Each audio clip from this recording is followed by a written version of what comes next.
Birol Yalçın hayırseverimizin Gürsü'de İmam Hatip yapmak üzere 4000 metrekare 4 dönümlük bir arsayı bağışlaması ile ilgili protokol imzalayacağız. Bildiğiniz gibi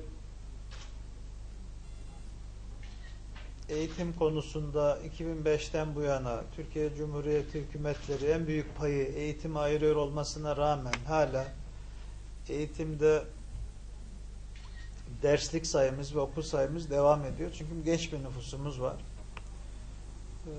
Tabii eğitimde standart da yükseliyor. Eskiden 40-45'lerde olan sınıf mevcutları bugün 35'lerde. Bunu 30'ların altına çekmek istiyoruz Bursa'da da. Onun için yeni okullara, yeni okul arsalarına ihtiyacımız var. Birol Yalçın Bey'e teşekkür ediyoruz. Allah razı olsun. Allah hayrını kabul etsin. Benim yetim keşke imkan olsa da önümüzdeki sezona yetişse.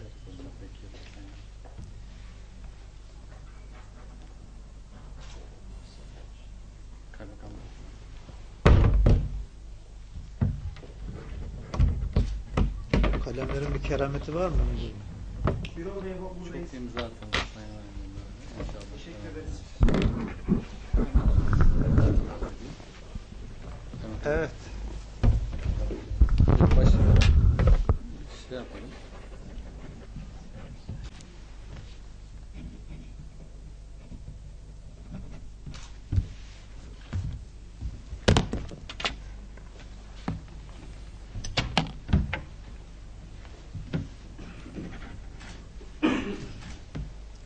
Birol Bey hayırlı uğurlu olsun. Allah razı olsun. Allah hayrını kabul etsin.